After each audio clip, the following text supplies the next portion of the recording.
कहानियाँ इतिहास के पन्नों में खो करके रह जाती हैं, उसी तरह एक कहानी है गौतम बुद्ध के जीवन पर आधारित।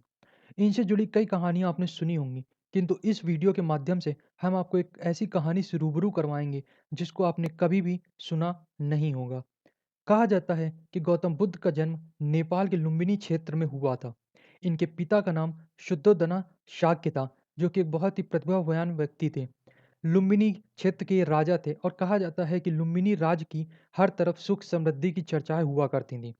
किंतु राजा और रानी महामाया काफ़ी दुखी रहा करते थे, क्योंकि कई समय से इनको कोई औलाद नहीं हो रही थी। एक पूर्णिमा की रात को रानी को सपना आया कि वो एक हाथी को देख रही हैं और वो हाथी उनसे कह रहा है कि हम आपके माध्यम से इस दुनिया में आना चाहते हैं, ताकि हम एक बहुत बड़े आदमी बन पाएँ।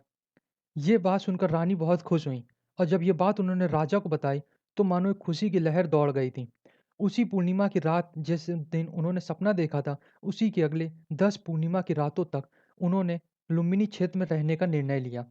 किंतु उसके बाद जब उन्हें लगा कि अब गौतम बुद्ध आने वाले हैं, तो वो वापस अपने राजकोलिया जाने लगीं।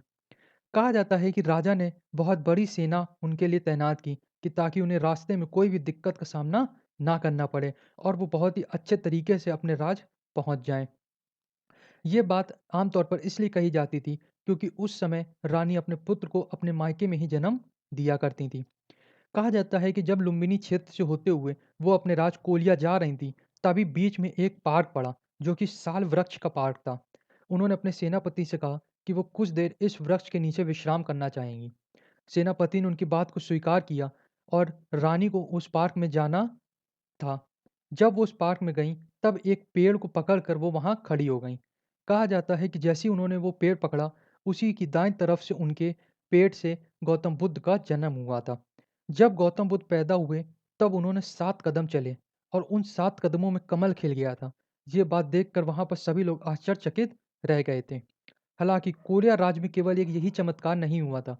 उसी से कुछ कदम की दूरी पर एक और चमत्कार हुआ था जब राजकुमारी यशोधरा का जन्म हुआ था। वो एक कोलिया राज की राजकुमारी थी, जो आगे चलकर गौतम बुद्ध की धर्मपत्नी बनी थी। उनकी चर्चा इतनी सुंदर थी कि जब रानी गौतम बुद्ध को लेकर अपने राजमहल लुम्बिनी पहुंची, तब राजा उनकी सुंदरता देखकर मंत्रमुग्ध रह गए थे और वो अपने पुत्र को लेकर अपने पुरोहित के पास पहुंचे। किंतु उनकी पुरोहित के बात से वो बहुत दुखित हुए। उनके पुरोहित ने कहा कि या तो ये विश्व विजेता बनेगा, या तो ये पूरे विश्व को त्याग देगा और एक बहुत बड़ा साधु बनेगा। ये बात राजा को बहुत दुखित पहुंचाए। तब उन्होंने सोचा कि वो गौतम बुद्ध को कभी भी राजमहल से बाहर नहीं जाने देंगे और हर दुख से उनको वंचित रखेंगे। किंतु नियति के खेल के मुताबिक गौतम बुद्ध के जन्म के 7 दिन बाद ही रानी महामाया की मृत्यु हो जाती है। तब राजा को लगने लगा कि कहीं गौतम बुद्ध उनकी माँ के प्रेम को कमी की वजह से राजमहल छोड़कर ना चले जाएं। इसलिए उन्होंने तुरंत ही अपनी रानी महामाया की छोटी बहन और गौतम बुद्ध की मौसी से शादी कर ली। हालाँकि जैसे-जैसे समय आगे बढ़ता गया, वैसे-वैसे गौतम बुद्ध भी बड़े होते गए। उनकी सुंदरता के, उनकी कौशलता के चारों ओर चर्चाएँ होने लगे थे। वो एक बहुत ही अच्छे युद्ध भी कर लेते थे। कहा जाता है कि उनके पिता कभी भी उन्हें युद्ध के लिए बाहर नहीं भेजा करते थे और उन्हें किताबों, लेखा-जोखा इन्हीं सब की जानकारी लेने को कहा करते थे। इस बात से गौतम बुद्ध काफ़ी दुखी भी हुआ करते थे, किंतु अपने पिता के सामने वो कभी भी आवाज़ नहीं उठाते थे। जैसे-जैसे गौतम बुद्ध बड़े हो रहे थे, वैसे-वैसे उनके पिता ने सोचा कि अब हम इनकी शादी एक ऐसी राजकुमारी से करेंगे, जिसकी सुंदरता कभी भी ना देखी गई हो, ताकि गौतम बुद्ध हमेशा उनकी सुंदरता के लिए मंत्रमुग्ध रहें। उन्होंने अपनी सभा बुलाई और उस सभा में उन चुनिंदा लोगों को भेजा कि वो ऐसी लड़की ढूंढ के लाए, जिसकी सुंदरता की हर तरफ चर्चाएँ हुआ करती हों। कई प्रयास करने पर भी उनको ऐसी लड़की नहीं मिली। जब गौतम बुद्ध 16 साल के हो गए, तब उन्होंने अपने राज्य के चुनिंदा मंत्रियों को बुलाकर यह आदेश दिया कि जब तक वो ऐसी कन्या ढूंढ के ना लाएं, तब तक वो राज वापस ना आए। उनके मंत्री तुरंत उस कन्या की तलाश में निकल गए। कहा जाता है कि जब वो लुम्बिनी क्षेत्र से निकलकर कोलिया क्षेत्र की राजधानी में प्रवेश कर रहे थे, तभी कुछ लोगों ने उनको रानी यशोधरा के बारे में बताया कि कैसे रानी यशोधरा की खूबसूरती की चर्चाएं हर तरफ फैली हुई हैं। ये बात सुनकर उनके मंत्री, लुम्बिनी के मंत्री बहुत खुश हुए और उन्हें लगा कि शायद अब उनकी जो एक सोच थी, जिसकी वजह से वो लोग निकले थे लुम्बिनी क्षेत्र से, वो अब कोलिया राज्य में आकर संपूर्ण हुई। ये बात उन्होंने अपने राजा को बताई जाके। लुम्बिनी के राजा ने ये बात सोच कर लगा कि शायद अब उनकी जो एक सोच थी वो पूरी हो सकती है। उन्होंने तुरंत कोलिया के राजा के पास अपना संदेश पहुंचाया कि वो उनकी पुत्री से अपने पुत्र का विवाह करवाना चाहते हैं। इतने बड़े राज का विवाह निमंत्रण कोलिया राज के राजा कभी नहीं ठुकरा सकते थे। इसलिए उन्होंने उनके निमंत्रण को स्वीकार कर लिया। कहा जाता है कि इससे पहले कभी भी यशोधरा को लुम्बिनी वालों ने नहीं देखा था। जब राजा लुम्बिनी से निकलकर कोलिया राज पहुंचे, तब वहां पर सभा बुलाई गई और उस सभा में पहली बार यशोधरा को देखा गया था। कहा जाता है कि यशोधरा को देखते ही सब लुम्बिनी वाले एकदम शांत हो गए थे और वो इस विचार में थे कि ऐसे सुंदर कन्या कैसे जन्म ले सकती है। खैर, राजा को ये लड़की इतनी पसंद आई कि उन्होंने तुरंत इस विवाह के लिए हामी भर दी। क्योंकि गौतम बुद्ध को उनके किले से बाहर जाना स्वीकार नहीं था, इसलिए उन्होंने ये पूरी शादी अपने ही राज लुम्बिनी में करवाई। ये शादी इतनी विशाल थी कि इसको देखने के लिए देश-विदेश से लोग आए थे। इन दोनों की खूबसूरती की पूरी शादी में खूब चर्चाएँ हो रही थीं। जताका कहानियों के मुताबिक ऐसा कहा जाता है कि जैसे-जैसे इन लोगों की शादी के दिन बीतते गए, वैसे-वैसे इन लोगों में खूब प्यार बढ़ता गया था। गौतम बुद्ध को कभी भी यशोधरा से अलग नहीं देखा जाता था। हर काम में वो यशोधरा के साथ संलग्न रहते थे। वो कभी भी कोई भी निर्णय यशोधरा के बिना नहीं लिया करते थे। इनका प्यार तब और गहरा हो गया जब इनको एक सुंदर पुत्र की प्राप्ति हुई। उसका नाम इन लोगों ने राहुल गौतम रखा था। जैसे-जैसे समय बढ़ता गया, वैसे-वैसे नियति का खेल भी चालू रहा।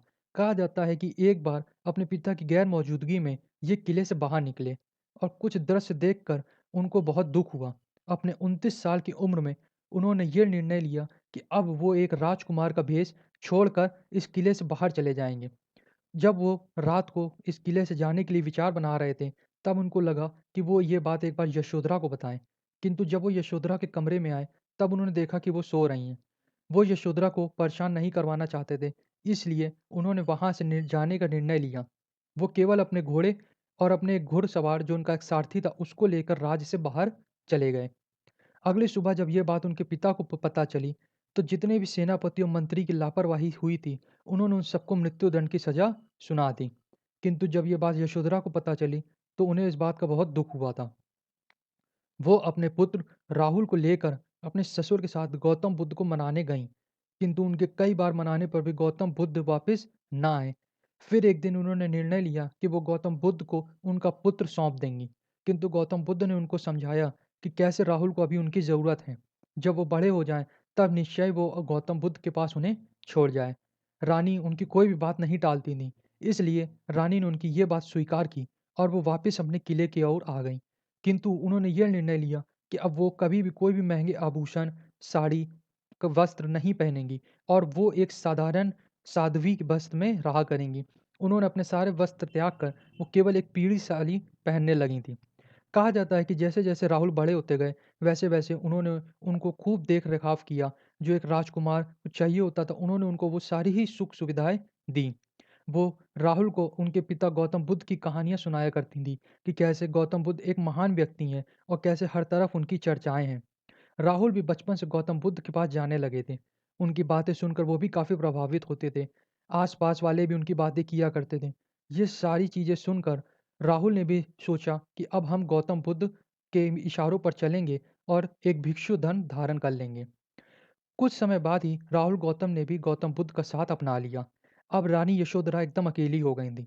तब उन्होंने निर्णय लिया कि अब वो साध्वी वेश धारण करके एक भिक्षुणी के भेष में रहेंगी और उन्होंने पूरे राजमहल को त्याग दिया और वो इधर-उधर भटकती रहीं और जो खाने को मिलता वो खातीं। 78 साल की उम्र में इनकी मृत्यु हो गई और वो इस पूरी दुनिया को गौतम बुद्ध को और अपने पिता राहुल को अलविदा कहकर चली गईं। जो साथ राहुल गौतम और इनका चालू हुआ था, वो इन्हीं के मृत्यु के 2 साल बाद 80 साल की उम्र में गौतम बुद्ध के साथ खत्म हो गया।